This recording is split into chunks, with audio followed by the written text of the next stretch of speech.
India raises Sri Lankan Tamil issue in United Nations. उन्होंने कहा जी ये जी पोलिटिकल कमिटमेंट सी 13वीं amendment के कॉन्स्टिट्यूशन दे विच उन्हां दी कि भी वो तमिलों का जिहड़ा विद डायलॉग उहदे ते जिहड़े श्रीलंका सरकार खरी नहीं उतरी। इंडिया एक पासे जिहड़ा वो मदद के नां थल्ले कि जी असीं उन्हां दी जिहड़ी डुब रही इकोनॉमी है उन्होंने उतारण के लिए पैसे दे रहे हैं, पर दूसरे पासे वो तमिल हिंदुओं की एडवोकेसी UN च कर रहे हैं। ना तो UN चार्टर के थल्ले इंडिया रेफरेंडम नूं मनण नूं तैयार है, तो भारत दे विच विदिन द सिस्टम माइनॉरिटीज़ का की हाल किया होया वो भी सामने है। जिहड़े खुद श्रीलंका की सॉवरनिटी नूं भंग करके जिन्होंने दहशतगर्दी लियांदी और ਜਿਹੜੇ ਆਪਣੀਆਂ ਘੱਟ ਗਿਣਤੀਆਂ ਦੇ ਨਾਲ ਕੀ ਕਰ ਰਹੇ ਨੇ ਤੇ UN ਦੇ ਵਿੱਚ UN ਚਾਰਟਰ ਦਾ ਹਵਾਲਾ ਦੇ ਕੇ ਜਿਹੜਾ ਹੈ ਉਹ श्रीलंका ਦੇ ਤਮਿਲ ਹਿੰਦੂਆਂ ਦੀ ਗੱਲ ਕਰ ਰਹੇ ਨੇ।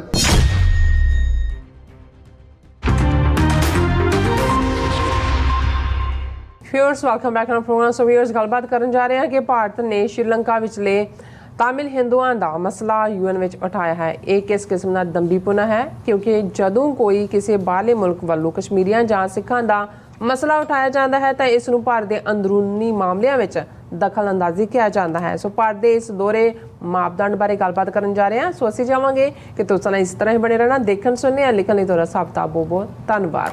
जी डॉक्टर साहब की कहना चाहोगे?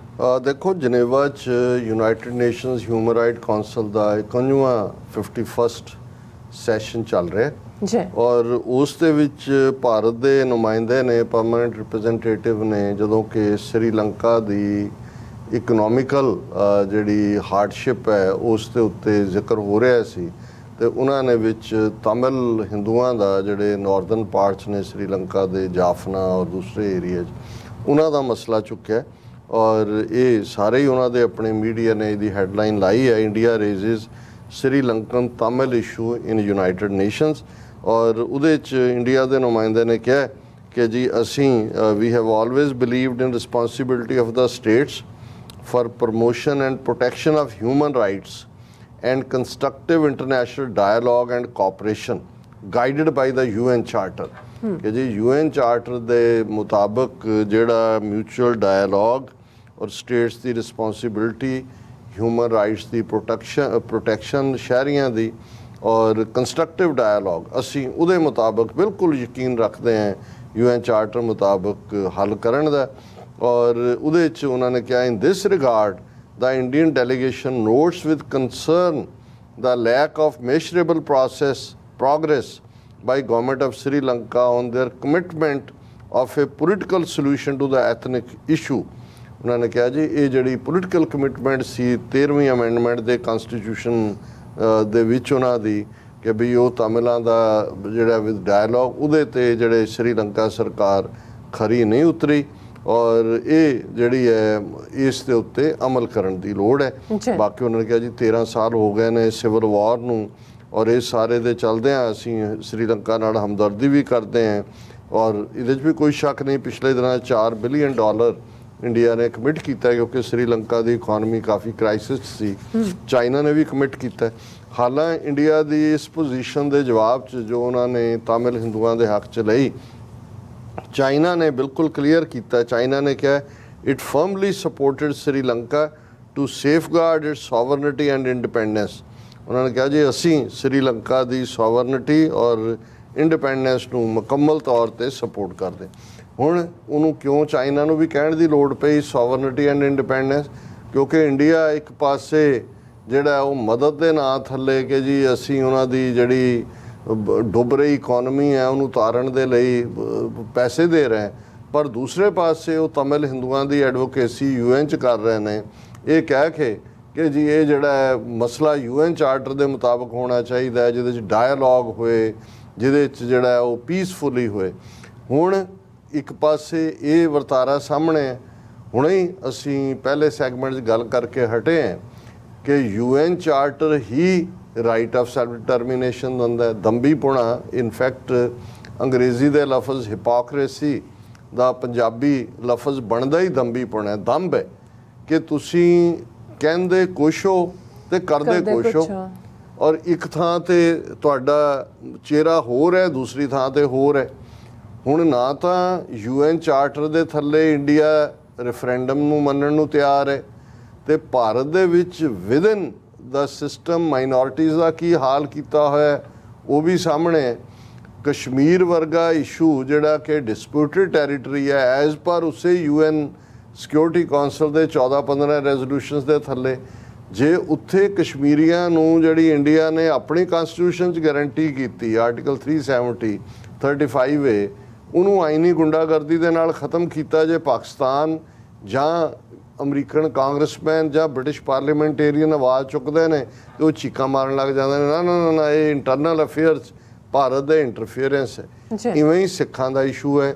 ਜਦੋਂ US ਕਾਂਗਰਸ ਦੇ ਵਿੱਚ multiple congressman time to time ਜਾਂ ਈਵਨ US ਸਰਫ ਦੀ ਰਿਪੋਰਟ ਜਦੋਂ ਆਈ ਕਿ ਭਾਈ ਕੀ ਉੱਥੇ ਹੋ ਰਿਹਾ, ਜਾਂ ਸਟੇਟ ਡਿਪਾਰਟਮੈਂਟ ਦੀ ਜਿਹੜੀ ਹੈ ਉਹ ਰਿਲੀਜਨ ਰਿਪੋਰਟ ਦੇ ਵਿੱਚ ਕਿ ਭਾਈ ਉੱਥੇ ਕੀ ਚੱਲ ਰਿਹਾ ਜਾਂ ਕੀ, ਉਦੋਂ ਜਿਹੜਾ ਉਹਨਾਂ ਦਾ ਫੋਰਨ ਮਿਨਿਸਟਰ ਪਾਰਲੀਮੈਂਟ 'ਚ ਖਲੋ ਕੇ ਕਹਿੰਦਾ ਹੈ America has no right to tell us ਔਰ ਇੰਟਰਨੈਸ਼ਨਲ, ਅਸੀਂ ਸਾਨੂੰ ਪਤਾ ਹੈ ਕਿ ਵੀ ਹਿਊਮਨ ਰਾਈਟਸ ਕੀ ਹੁੰਦੇ ਨੇ ਔਰ ਅਸੀਂ ਸਾਰਾ, ਔਰ ਈਵਨ ਇਸ ਮੁੱਦੇ ਦੇ ਉੱਤੇ US ਸਰਫ ਵਰਗੇ ਜਿਹੜਾ United States commission on international religious freedom ਹੈ ਉਸ ਨੂੰ ਗੰਦਲਾ ਕੀਤਾ ਜਾਂਦਾ ਹੈ ਕਿ ਵੀ ਇਹ ਜਿਹੜਾ ਹੈ ਉਹ ਪਾਰਟੀਸਨ ਹੈ ਔਰ ਅਸੀਂ ਬਿਲਕੁਲ ਨਹੀਂ ਮੰਨਦੇ ਔਰ ਅਸੀਂ, ਪਰ ਹੁਣ ਇਹ ਬੜੇ ਬੀਬੇ ਗੋਲੇ ਬਣ ਕੇ ਹਿਊਮਨ ਰਾਈਟਸ ਸੈਸ਼ਨ ਦੇ ਵਿੱਚ 51st ਜਨੇਵਾ ਦੇ ਵਿੱਚ ਕਿਹੜੇ ਮੂੰਹ ਦੇ ਨਾਲ ਤਮਿਲ ਹਿੰਦੂਆਂ ਦੇ ਹੱਕਾਂ ਦੀ ਵਕਾਲਤ ਕਰ ਰਹੇ ਨੇ।